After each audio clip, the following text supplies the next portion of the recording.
the International Crisis Group falls President Paul Biya, Professor Maurice Kamto, their supporters for tribalizing politics in Cameroon, tribalizing politics and of course engaging in hate speech in a way that will bring the rest of the 8 regions of Cameroon into a crisis worse than what is being experienced in the northwest and southwest regions of Cameroon, a situation that might see more bloodshed and completely bringing Cameroon down. It is contained in its most recent report. Meantime, private school proprietors in Limbe in the Fako division of the southwest region of Cameroon are angry with authorities. They say authorities have so far refused to give protection to their teachers and learners, even at a time when teachers and learners in the 2 Anglophone regions of the country go through challenges getting to seek knowledge every day as the crisis deepens further. Meantime, preparations are heightening across Cameroon ahead of the regional elections, but the views of others is that the election be postponed. Resolutions given to the Anglophone crisis, adequate solutions before any of such organizations takes place in the country. These are the top stories. Stay with us.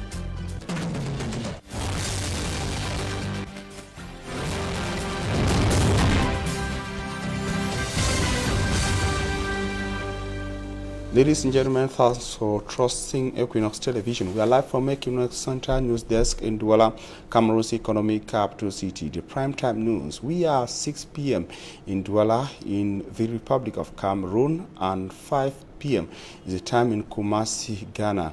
That is the West African time.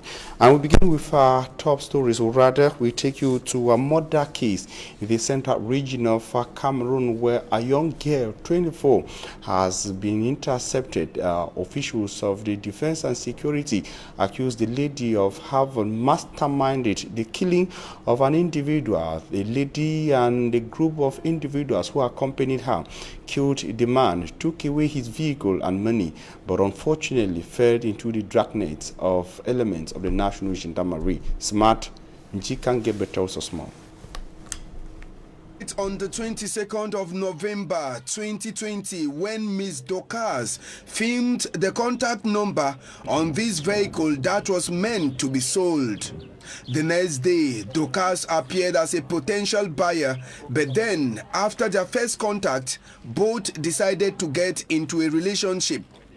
Unfortunately, November 25th, when both had an appointment to sleep out in a hotel facility, Dorcas poisoned the drink he gave to Mr. Yamsi after the latter was made to go out of the hotel room in search of toiletries because Dorcas requested for them. It was thanks to the telephone of the late Yamsi that the elements of the Gendarmerie Research Unit in Mimboman laid their hands on these 3 accused persons. While in the hands of the security forces, Dorcas confessed that her aim was not to kill Yamsi. Unfortunately, it happened.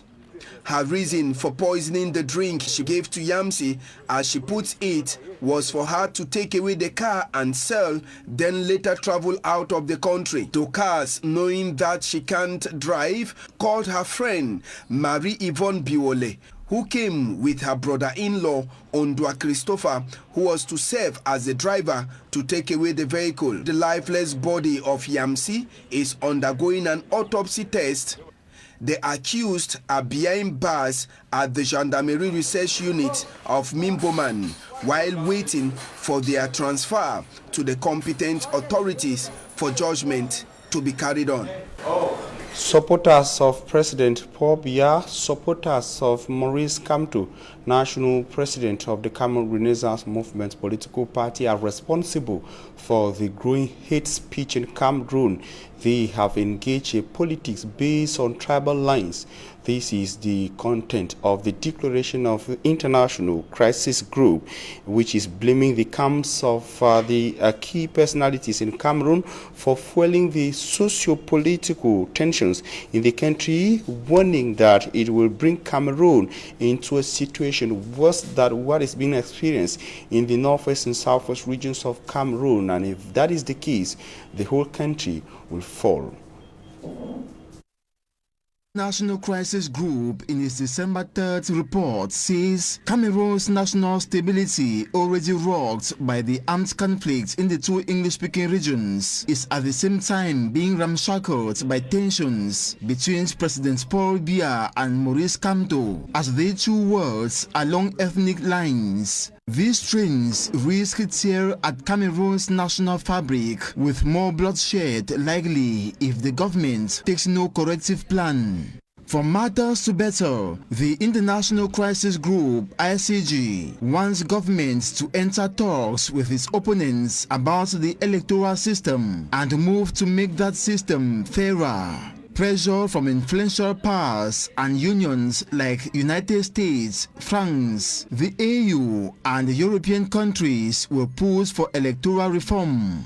That government should introduce legislation barring ethnic discrimination and empower the National Commission for the Promotion of Bilingualism and Multiculturalism to enforce quotas for the country's many ethnic groups in public. With regards to organization of the regional election December 6th, in the context of the COVID-19 pandemic, ICG knows government has only helped to exacerbate tensions. ICG is equally concerned with the way social media, especially Facebook, is used by both parties. That the Cameroonian politicians and the public are making more use of social media to press home their messaging and their views. While the growth of social media has been a boon for free speech, the sector is weakly regulated. Activists of all political persuasions use it to propagate misinformation, widen ethnic divides, and even incite violence.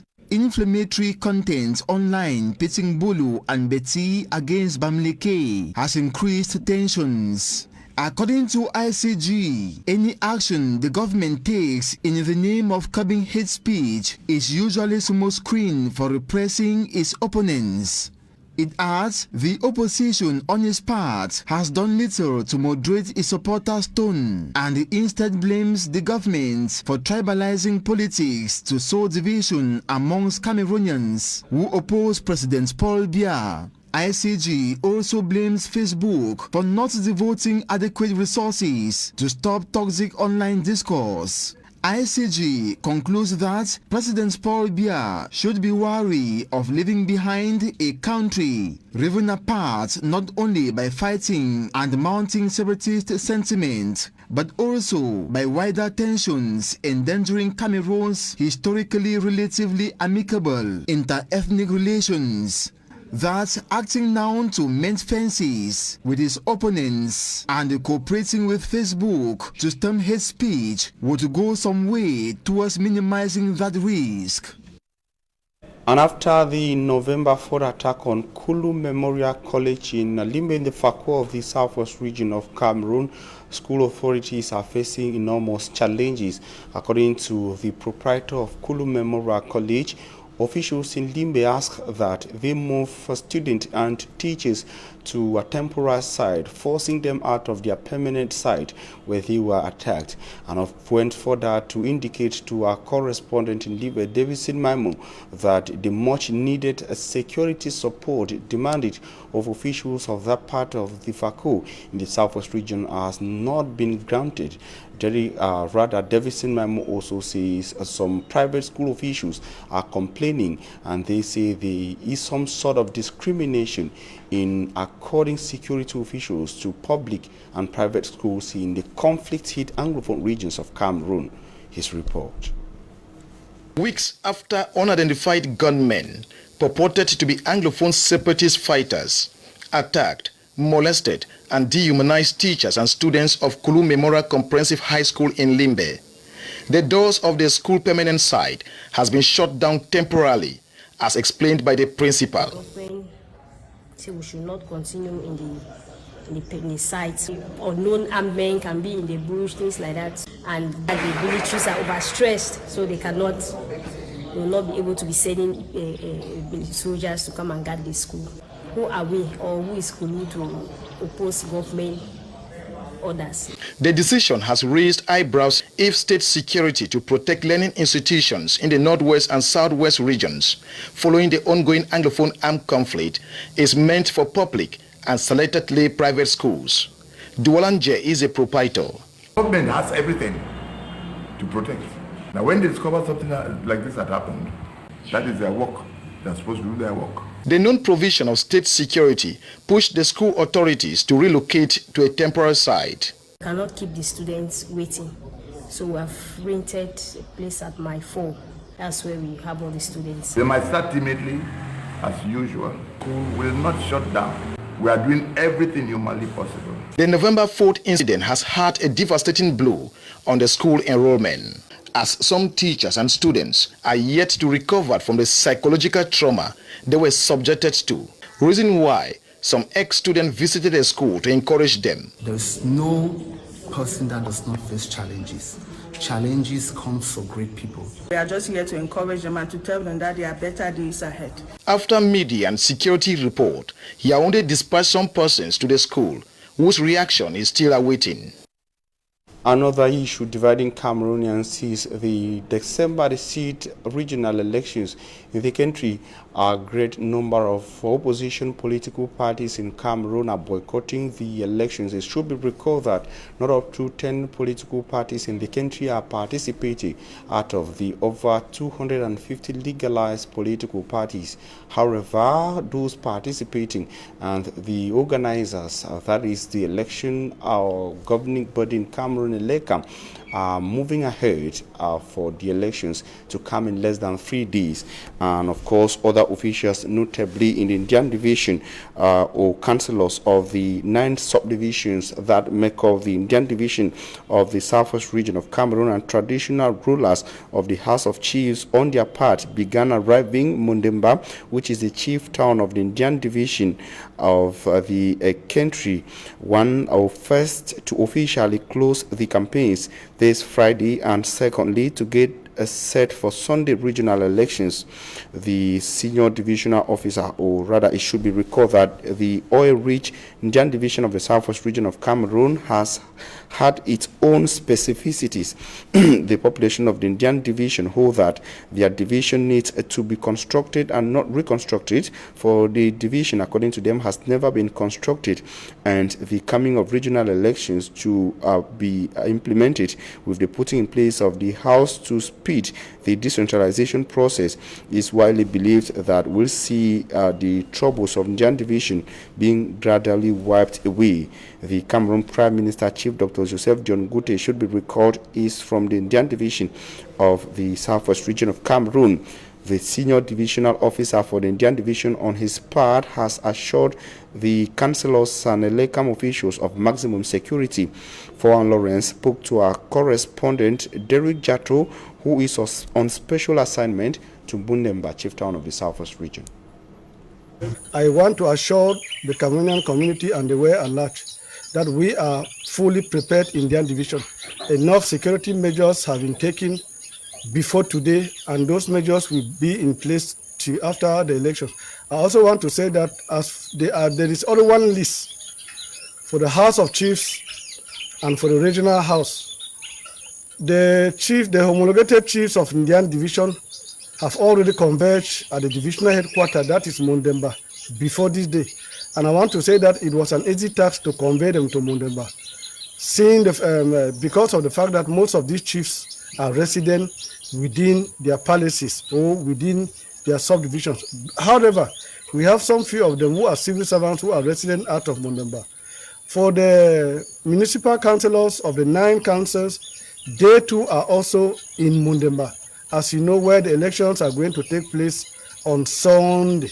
It was also an easy thing to convey them to Mundemba, because most of these municipal councillors are resident within their municipality.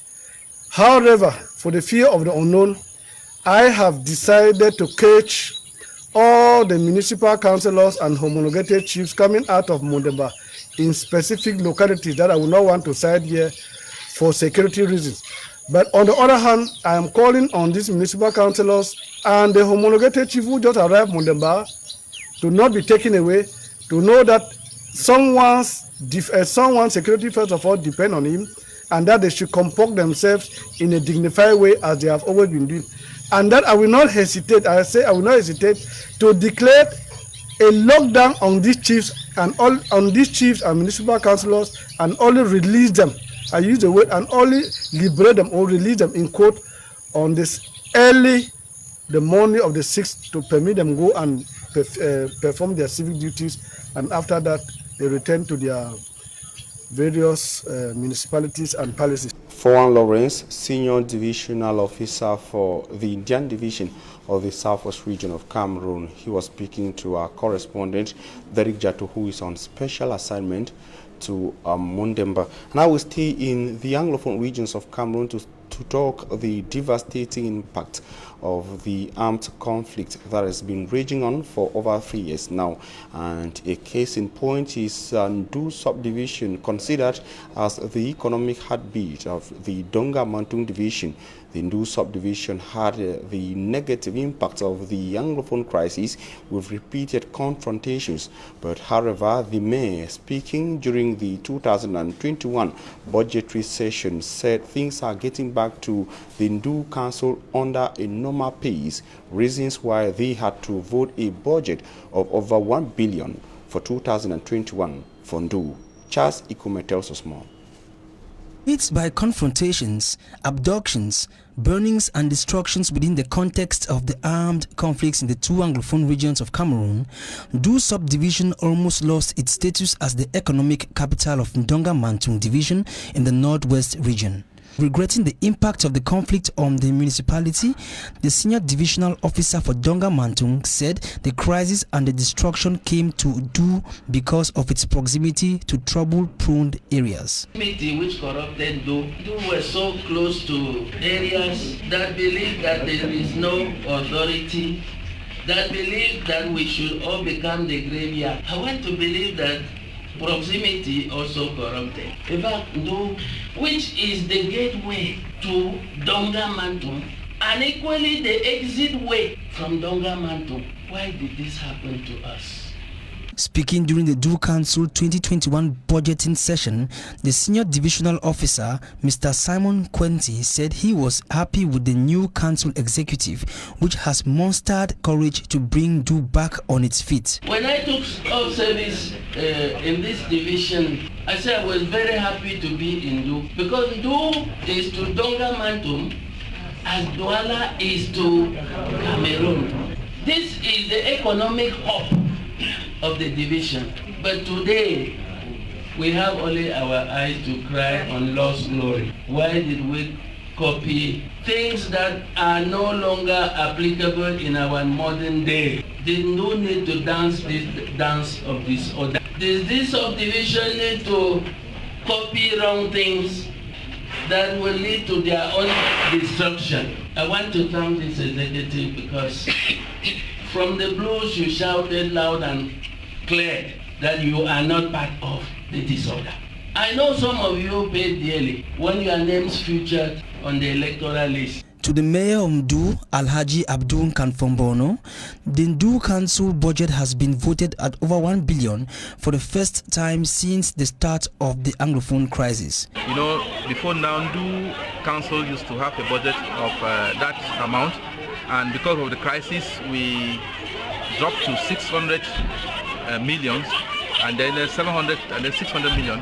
But today we have a budget that is slightly above 1 billion, and I think we are going to realize this budget because, you know, normalcy has gradually returned to Ndu municipality, and we have a lot of revenue that we can collect, funds that will finance our activities. The mayor says no taxes will be added on taxpayers in Ndu, and the finances once collected will be directed mainly on providing electricity, portable water, and adequate road network in the municipality. And in a related story, close to £1 billion Fcfa has been voted as the 2021 budget for the Kamer Council, still in the Donga Mountain Division of the Northwest region of Cameroon. Councillors have, however, expressed determination to see that the finances are collected to be implemented for the activities of the municipality. And we stay now in Ndu to talk about the civic reception ceremony given to the mayor of Ndu, Abdul Khan from Borno, and the honorable member of parliament for Ndu, Honorable Ngando Naomi, who officially presented their portfolios to the people of Ndu and the fund of Ndu, alongside other traditional rulers of the municipality, 5 in number, who all converged at the Ndu Fund's palace. Since their election this year in February, they were officially presented to the fund and the population as the mayor of the Ndu Council and the honorable member of parliament for the Ndu constituency. And of course, the population also urged them to be good ambassadors, to work in collaboration with the population and see that development is of a better pace in the municipality and the constituency. Away from that, we talk another council session which is also witnessing the devastating effects of the armed conflict in the northwest and southwest regions of Cameroon. Of about slightly over $500 million has been voted as the budget for the Bamenda 3 Council. The Anglophone crisis, which has so far accumulated works to be executed by the Bamenda 3 Council in the northwest region of the country. Reasons why the council, during its budgetary session for the 2021, voted some 608 million francs CFA as its budget for 2021, a budget that witnessed a slight increase, as Innocent has tells us in the following report. The population of the Bamenda 3 subdivision under Mayor Fongokleto Stanui still look up to the administrator and his team to free them from electricity crisis, dusty seasonal roads, traffic jam around Maifonkwen, chronic water crisis, and from drop in their living standards posed by the socio-political impasse. We have designed it to meet up with road infrastructure to decongest my 4 junction.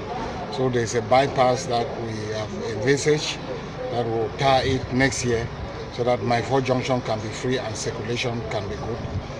Among others, we are going to also construct a good number of bridges, improve on some earth roads in Tila Kwata, in Nza, in around Damukong, Mambo area.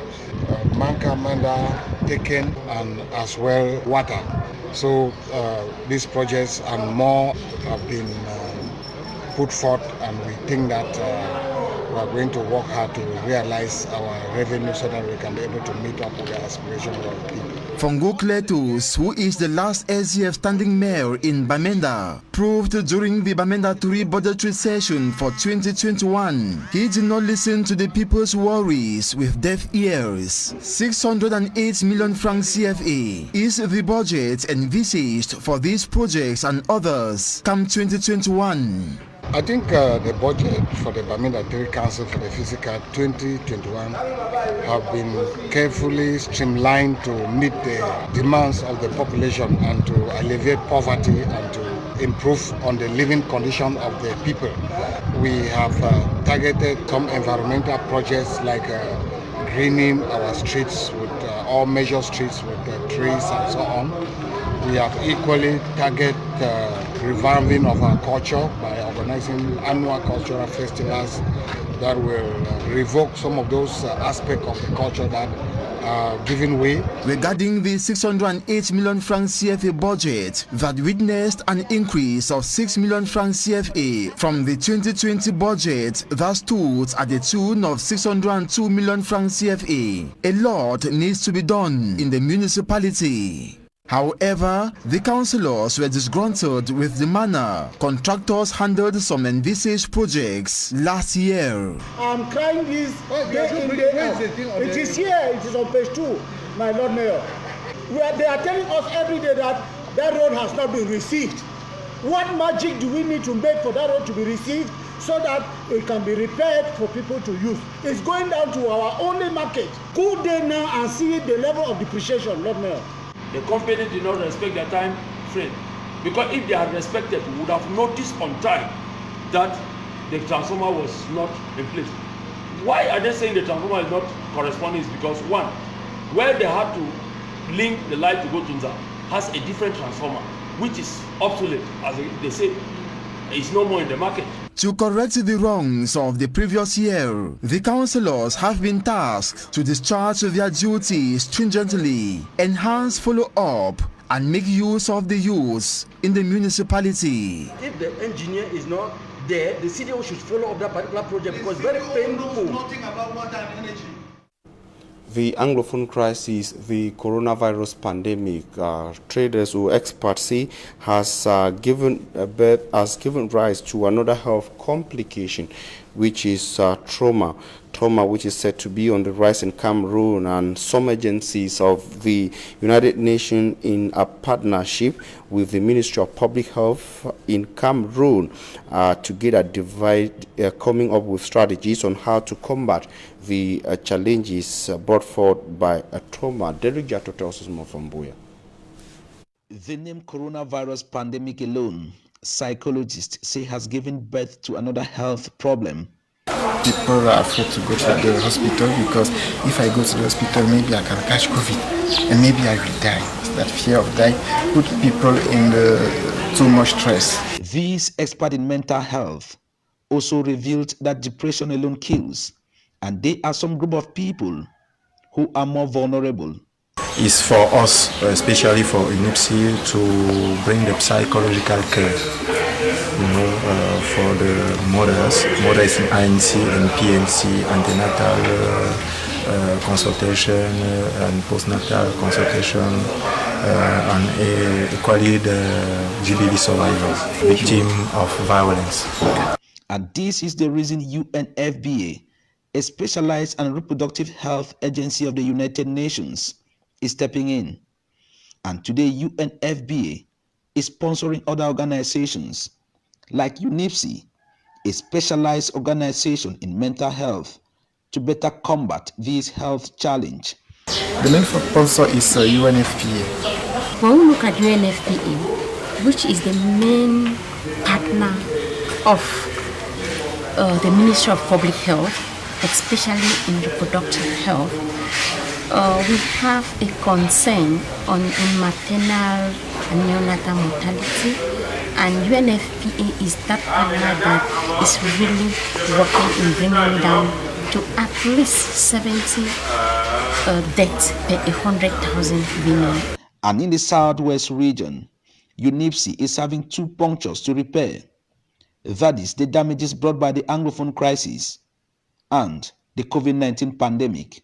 If we also see the context of our region, this crisis context, all is put together to make the population be afraid at any time. This mission is still very challenging, for the generators of this mental health are still active.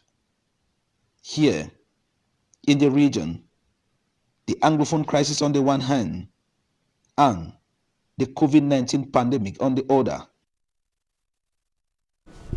Still in health, people living with disabilities are asking Cameroonians to create a fair, conducive and a friendly environment for them so they can be able to live with them happily. We are speaking during the commemoration of the World Disability Day in Konsamba in the Mungo division of the Littoral region of Cameroon. Immaculate Fogwe has the rest of the story. Persons living with disabilities encounter several challenges such as lack of universal access to buildings, stigmatization, and discrimination. In most cases, many of them have been abandoned to themselves. During the commemoration of the 29th edition of the World Disability Day under the theme, Not All Disabilities Are Visible, members of the Cameroon Blind Union in Kongsamba in the Mungu Division were drilled on the importance of breaking barriers and not letting their conditions weigh them down. The members benefited from free eye consultation, making it possible for the ophthalmologist to discover some cases that could be treated. But lack of finance remains a major barrier for that breakthrough. A case in point is that of 1-year-old Miren, who is suffering from cataract. Her mother, who is partially blind, expressed her inability to pay for her baby's operation. I was born with this condition. I gave birth to my child and she's equally facing the same problem. I am begging on persons of goodwill to help me because I don't have money to carry out an operation for my baby. CBO center in Kongsamba, and it's a rehabilitation center. So we came here and we discovered that most of the cases we've seen today, we diagnose them of glaucoma and cataract. So especially the little girl, we saw that little girl today with a congenital cataract. So we asked the mother to come to Bafusam so we can do further examination and see how we can help her operate the child. Because the earlier we do so, the better. So we have also told her to look for something small and come so we can help her with part of the bill and see how we can help the baby. Despite the distribution of wheelchairs and wide canes so as to ease mobility, a lot more needs to be done so as to encourage the integration of these persons in our society. Disability is not inability. And that's it for the first part of information. Coming up is talking points. Still with us, ladies and gentlemen.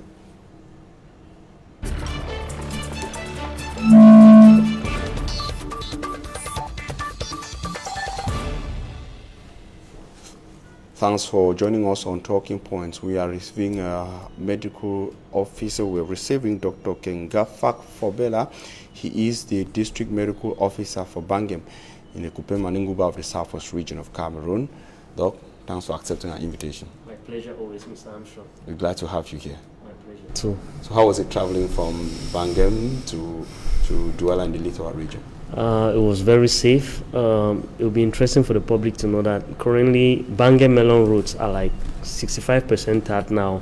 I mean, those were roads that were horrible, roads that could take like 4 hours a day, you know, but now in just 45 minutes you can leave Melon to Bangem. So just 45 minutes? Yeah.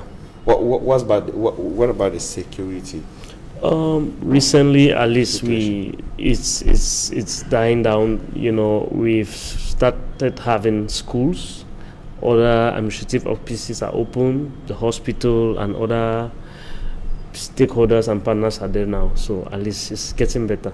The runaway doctors, are they back to the Bangem District Hospital? Yes, we have a number of them. Even the nurses that are back. Everyone is present. Yeah. And to the structure, I remember sometime we had a disturbing image of the Bangem District Hospital, but recently we had 2 images of the renovation. That is how it was renovated and some works were done there. Yeah. Are you guys still having some challenges? We always ask for more. We have a problem with staff and human resources, but it's getting better. Currently, the ministry is doing a census on all voluntary workers all over the country, and it goes without delay that most of them will be absorbed into the system. They are sent to area, and of course we're hoping that they too will be able to accept when they ask to go work in the conflict. Very important. Very important. The country. We know most civil servants have not been responding positively when they are sent to these regions. We've had several administrators calling on them to report to work or be sanctioned. We thank God for people like you who are sitting there, standing there, and of course working. We want to talk COVID-19 with you. Is COVID still a problem in Bangem? since the beginning of the COVID crisis, we had like 6 cases and all have recovered. All right, 6 cases in Bangem. Yeah, in the health district, and all have recovered. In the health district. Yes, no deaths. Yes. Yeah. We know 3 weeks ago, here in Douala, we had, some sort of re-emergence of the COVID, and we had like 300 cases in a week. Yeah. We pray it doesn't get to us, it doesn't get to the other regions, but we just hold on people to keep on seeing their preventive measures. COVID is not over. You can watch the news, you watch international news, you watch all over the other countries, you see that COVID is still hitting them big time. So we have to when COVID was still much an issue. I want to say when we just had the outbreak of the COVID coming to Cameroon, and government actually took measures to get people safe from COVID. Yeah. Followed a report from Bangem where the DO went to the street and was forcing people to get their mask on to stay safe. Yeah. It showed that some people were not willing to respect that until they saw the divisional officer. After that, we have some people respecting COVID-19 barrier measures in Bangem. Yeah. It's not been easy, COVID took the world as a surprise, and to practice putting on masks all the time is not easy, and all the other barrier measures. Sometimes people don't have the means, so working with what the DO did in Bangem, we had to move around, sharing masks, putting tap points, increasing sensitization. We did massive sensitization there, and we just keep on pleading on the public. We are very lucky as Africans. COVID has not hit Africa like we have in the other parts of the continent. If it did, then we'll be really, really down. So we just keep on praying that people should follow up their preventive measures. But the attitude too counts a lot. Yeah. And if the attitudes of those in Bangem, they have not changed their ways vis-a-vis COVID, then the second wave of COVID might just go to Bangem. I say so because I saw people being forced to put on their mask. Now, if they are still behaving that way, then we have more reasons to be afraid that we might be having COVID coming back, and even worse in Bangem. COVID might take a second wave, so that's why we're still sensitizing everyone. COVID is not over. The airports are open. We're receiving people from all over the world, and the massive infectivity of COVID out there. So please keep on continuing your preventive measures so that we don't have a second wave. Now, away from what the people must do, what have you people been doing at the level of the district to be safe, to be strong, to be ready for COVID if at all it has to come again? Okay, working in hand in gloves with the Ministry of Public Health and with our regional delegation. COVID has gone right down to the districts. The support from the ministry goes right down to the districts, meaning that if you go to any district all over the country right now, I'm very sure of Southwest, I don't know of the others, but you can do your testing. Everything is free about COVID. If you're positive, you're put on treatment. Most of them have now had isolation centers.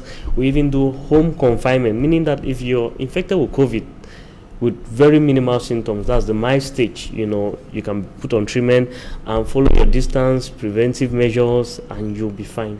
What kills in COVID is when you have comorbidities, for example, diabetic patients, hypertensive patients, and immunocompromised patients. But if you take your preventive measures, COVID won't. Now, I had a report here last week that the fight against COVID also negatively affected the fight against other health complications like malaria. They also cited HIV and AIDS.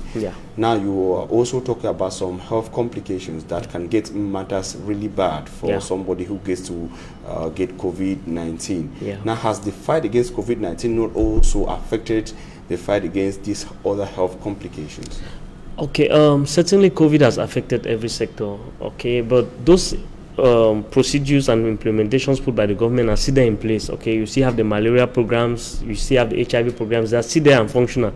But remember, because of the attitudes of people had stopped going to the hospitals. People were scared. Oh, you go and receive a vaccine at the hospital that will kill you. We had all kind of perceptions. Those things are not true, Currently, 2 days ago in the UK, maybe you must have watched about the Pfizer vaccine. COVID might get a vaccine, but it's not yet so operational. So the perceptions of people are different, and people are still scared. But gradually they're coming to the hospitals, and we're no longer having, because we're having community deaths. Somebody has severe malaria and dies in the community because he's afraid of going to the hospital. COVID has caused lots of scandal, but gradually it's getting better.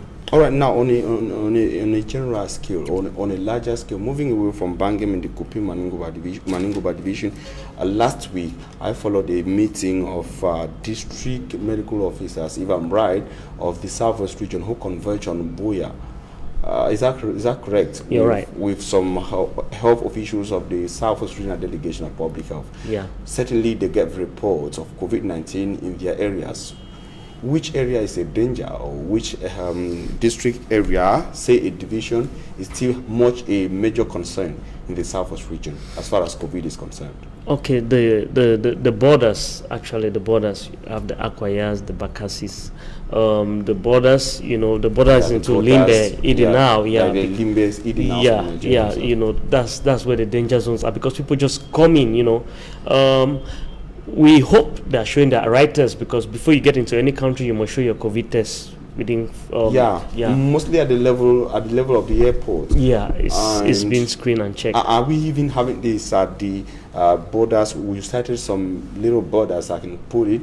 Now we have people crossing through Akwaya, people crossing through Tiku, and of course in places that we don't have that tight security to get to check them. There are people there to check. In that meeting we were there with their district medical officers, and the fact that they are doing testing and we're not having cases, it means at least there's some screening going there. In places where they've actually succeeded in getting the people who are coming in and getting them tested. But we don't have possibilities of people getting in even without being checked. There is a porous border. We're talking about the Southwest region of Cameroon, starting from the Fako to the Indian and over to the Manu division. Very possible. Neighboring Nigeria. Yeah, it's possible. That's why no matter what you do, you can, especially an infection that is a droplet and an airborne per se, is difficult to have the borders really tight. And of course, we also had challenges of people raising concerns of now COVID, bonds, mismanaged COVID issues. Those. Now you talked about the fact that most of these things have been decentralized. We also have some of these challenges getting to manage things that were sent for COVID. At one point in time, maybe they are not there, or they are not properly managed. I think if the right things reach the right resources, the right sources, actually they'll really be managed, and I think that's one of the reasons the minister thought it wise to decentralize as much as he could. And with the current regional elections per se, we know it's going to go right down and right deep. All right. All right, now away from COVID, you've actually explained and the situation of your area. I want you to go back to your area, Bangem. What are some of these challenges that are still there and stubborn to go, considering the Anglophone crisis, considering the rural area, which Bangem is, a chief town? What are some of the health challenges now, major ones, when we want to talk aside COVID? Okay, we still have diabetes as a major challenge. Last week I received a child with type 1 diabetes. Type 1 diabetes occurs in children. The child was like 12 years old, and the child was just losing weight, having polyuria and all that, and the child has been suffering like that for about 2 years. It's just God willing that the child had to come to the hospital, and the child had been in the remote areas for long, because of the crisis, the challenges of moving around. But luckily the child is picking up. So we still have some of those diseases that were in the communities and are now gradually coming to the hospital. Doc, we have the government taking special measures to say, like, okay, let's get people, learners in the crisis hit regions to come back to school. We can assist them with regards to how much to get to pay their school fees with finances, didactic materials, and so on. Now, the level of the districts, do we have some considerations to these people that are having the negative impacts of the Anglophone crisis? Say some have been in the bushes They didn't have the means to come out, either afraid or because of the challenges to travel, and now they are having some complications and they come. Do they have some considerations? Yeah, wonderful considerations. In fact, at the level of the district, we now have what they call a project for IDPs. Okay, you know, if you present yourself to any facility that you're an IDP, the government takes charge, especially with comorbidities like malaria, HIV, and all that. The government takes charge and you really help out and try to see that they meet out the needs of those people. The districts in the northwest and southwest or all over Cameroon? I can't say per se, but I'm talking about southwest, so I'm very versed with. Yeah. All right. He is Dr. Kengafak Fobela, District Medical Officer for Bangem. Bangem is in the Kupe Maningwa division of the southwest region of Cameroon. Ladies and gentlemen, thanks for being with us, Doc.